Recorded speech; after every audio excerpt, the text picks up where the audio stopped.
이번에도 국민의 선택은 절묘했습니다. 크게 보면 여당의 승리, 야당의 패배입니다. 대선에 이어 보수 정부가 안정적으로 운영되는 데 힘을 실었습니다. 그러면서도 경기도는 야당에 맡겨 정권 견제의 불씨를 살려뒀습니다. 분명한 점은 이 성적표가 야당을 향한 분명한 경고장이라는 겁니다. 민주당 지도부는 선거 패배의 책임을 지고 총사퇴했습니다. 먼저 고석승 기자가 보도합니다. 2018년 지방선거에서 14대 2의 성적표를 받았던 민주당과 국민의힘. 불과 4년 만에 국민의힘이 광역단체장 12곳, 민주당이 5곳을 차지하며 권력 지형이 완전히 바뀌었습니다. 국민의힘은 4년 전 뺏겼던 PK, 부울경 광역단체장을 모두 되찾고 서울과 인천, 민주당의 강세 지역이었던 세종에서도 승리했습니다. 선거 초반 광역단체장 과반 확보를 목표로 했던 민주당은 예상보다 큰 패배에 당혹스러운 분위기입니다. 지난 대선 패배 이후 당 지도부 역할을 해온 당 비상대책위원회는 오늘 모두 물러났습니다. 이번 지방선거 결과에 책임을 지고 저는 사퇴하기로 했습니다. 민주당의 더 큰 개혁과 과감한 혁신을 위해 회초리를 들어주신 국민 여러분께 감사드립니다. 지난해 4.7 재보선과 올해 대선에 이어 또 한 번 지도부 공백 사태를 맞게 된 겁니다. 그러자 최대한 빨리 의원총회를 열고 대책을 논의해야 하자는 요구가 잇따랐습니다. 지난 5년 민주당의 모습에 대한 총체적인 평가가 필요합니다. 한시도 늦출 수 없습니다. 패배 원인으로는 검수완박 입법 강행에 이은 잇따른 성비위 의혹, 그리고 선거 직전 지도부 갈등이 결정적이었다는 목소리가 나옵니다. 일각에선 이재명, 송영길 책임론도 공개적으로 거론했습니다. 대선 패배 책임자들이 다시 지방선거 전면에 서서 선거를 지휘하게 되고 그걸로 대선 연장전으로 선거를 끌고 가는 것이 아니냐 이런 생각입니다. 민주당은 내일 국회의원들과 당무위원들이 모두 참석하는 회의를 열고 당 수습 방안 등을 논의할 예정입니다. JTBC 고석승입니다. 유권자는 투표로 책임을 묻거나 투표를 하지 않음으로써 심판했습니다. 사전 투표율이 가장 높았는데도 전체 투표율이 역대 2번째로 낮았다는 건 매우 특이한 상황입니다. 유권자들이 전국의 정치 지형을 어떻게 바꿔놨는지 최수영 기자가 정리했습니다. 푸른색이었던 지도가 붉은색으로 바뀌었습니다. 먼저 광역단체장 현황부터 보겠습니다. 국민의힘이 17곳 가운데 12곳을 가져왔습니다. 4년 전엔 단 2명의 광역단체장을 배출했는데 그때와는 정반대 성적표입니다. 민주당은 14곳에서 5곳으로 줄었습니다. 다음 보궐선거도 볼까요?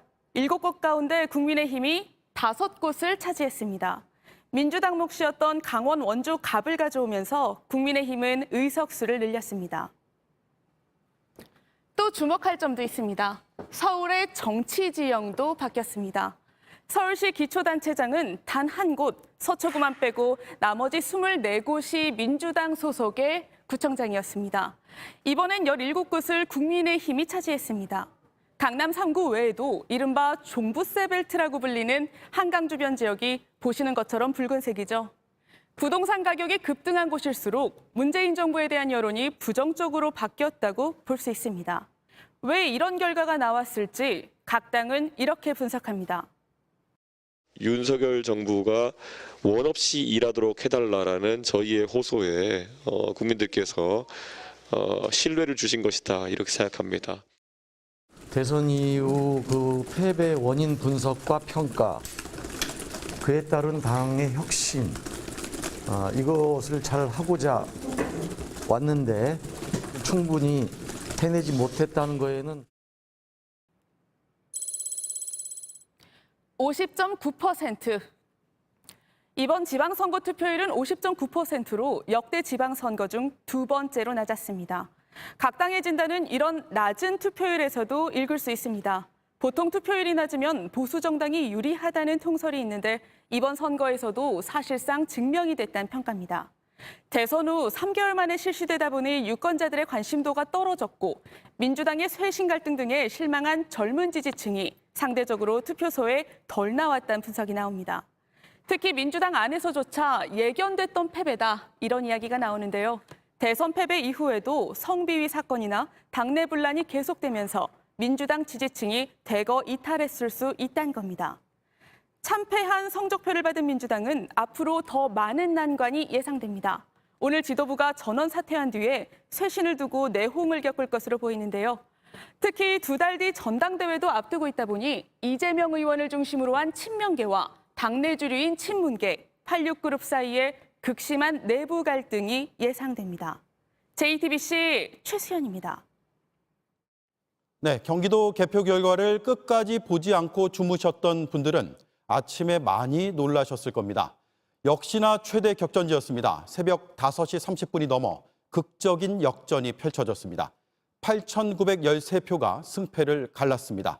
긴박했던 순간 최규진 기자가 보도합니다. 경기도지사 출구조사 결과를 지켜보던 두 후보 캠프의 표정은 엇갈렸습니다. 5, 4, 3, 2, 1.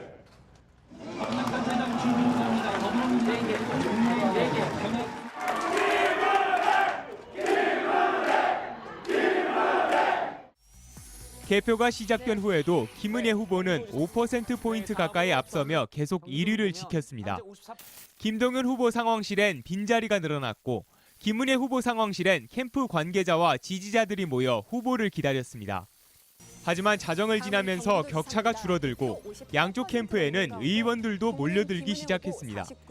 그리고 새벽 5시쯤 분위기는 달라졌습니다.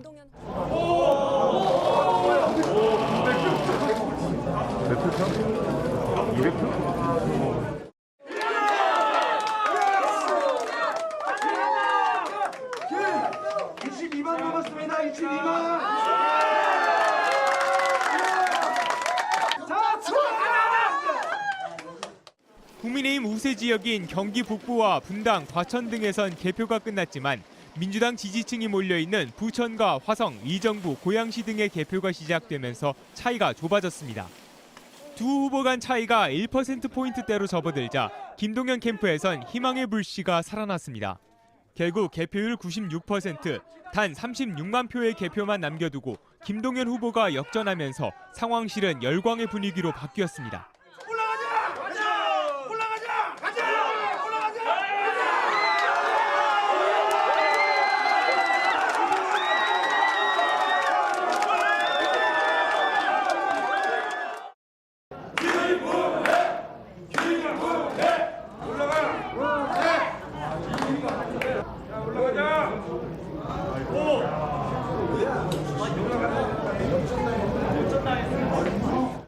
이후 김동연 후보는 격차를 더 벌렸고 오전 7시쯤 당선을 확정지었습니다.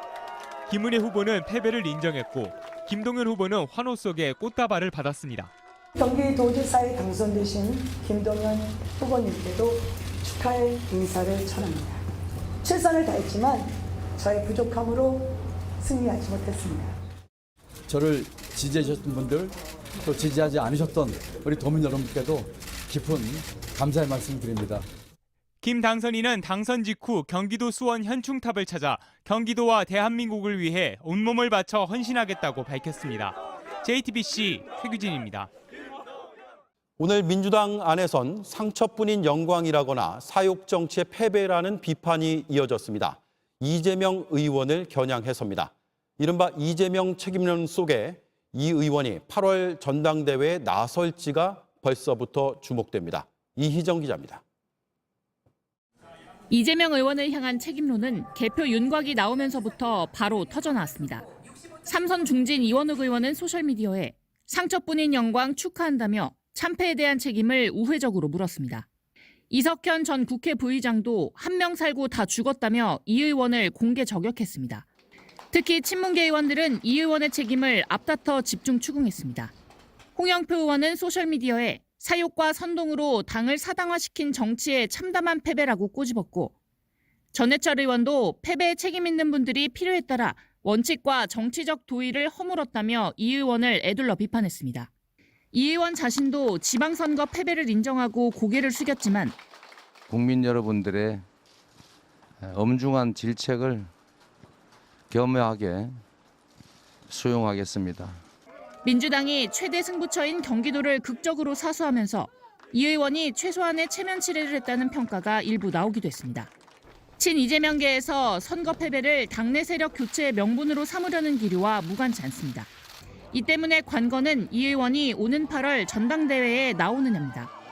문재인 전 대통령이 걸었던 대로 국회 입성 후 당권 도전, 이어 대권에 출마하는 시나리오가 유력해지는 겁니다. 하지만 이 경우 민주당에선 이재명계에 맞서는 친문, 86 그룹 간의 극심한 계파 갈등을 피하기 어려울 걸로 보입니다. 한 걸음 좀 물러서서 전체 판에 대한 일정한 조율 정도 그리고 좀 이렇게 숙고의 시간 있으면 좋겠다 이런 생각. 이딴 쇄신 요구와 당권 경쟁이 맞물리면서 당장은 당 헤게모니 싸움이 치열할 걸로 보이는데 갈등 양상에 따라 정계 개편 가능성까지 거론되고 있습니다. JTBC 이희정입니다. 지방선거 성적표를 받아든 국민의힘은 일단 몸을 낮췄습니다. 당의 혁신도 약속했습니다.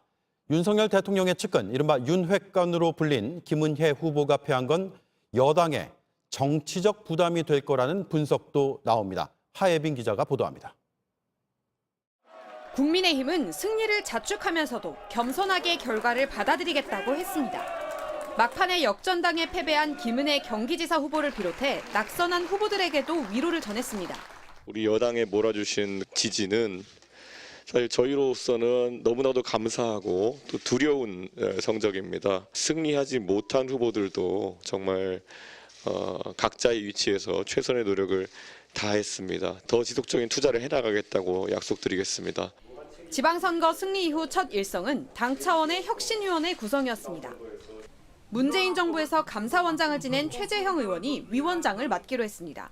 지방선거 과정을 거치면서 또 당에 조금 더 개혁하고 노력해야 될 부분들이 어떻게 하면 당원 민주주의를 더 효율적으로 구현하고 공천제도에 있어가지고 적절한 수정할 수 있는 연구하는. 국민의힘이 전국 단위 선거에서 크게 이긴 건 전직 대통령 박근혜 씨 탄핵 이후 처음입니다.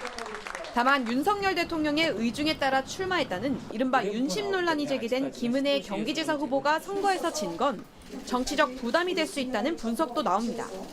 국민의힘은 이번 선거 결과가 협치를 원하는 국민의 뜻이 반영된 거라며 하반기 원구성 협상에서 민주당이 기존 합의대로 법사위원장을 양보해야 한다고 압박했습니다.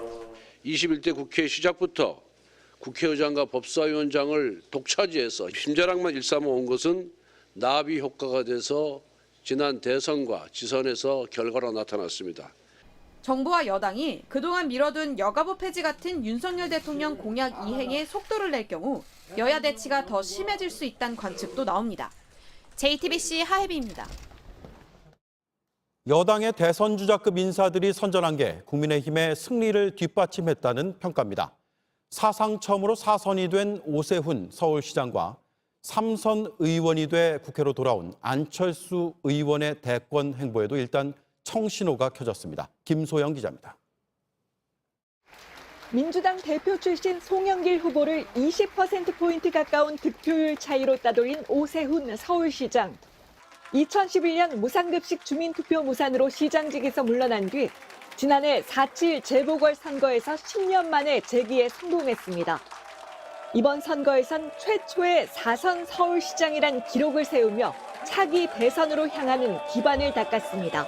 굉장히 사치스러운 그런 생각이다. 서울시장의 업무가 대통령직에 비해서 결코 그 책임과 의무가 가볍지 않습니다. 경기 분당갑 국회의원 보궐선거에 당선된 안철수 의원, 여당 소속 3선의 중진 의원으로 국회에 다시 돌아왔습니다. 당권의 도전에 당내 기반을 닦은 뒤 다음 대선에 도전할 거란 관측이 많습니다. 이번 선거에서도 수도권 선거 유세에 힘을 보태며 당원들과 접촉면을 넓혔습니다. 저도 경기, 인천, 서울에서 총 46번의 지원 유세를 하면서 힘을 보탠 것에 대해서 정말 보람을 느꼈습니다.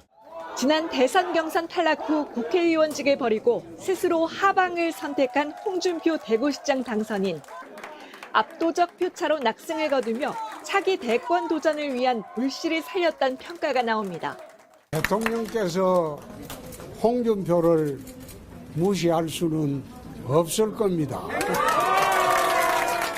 과거 대구시장의 그런 입지하고는 다른 그런 대구시장이 되도록 하겠습니다. 박형준 부산시장도 66%의 높은 득표율로 재선에 성공했습니다. 특히 부산시의회와 구청장까지 국민의힘이 장악하며 시정 운영에 탄력을 받게 됐습니다.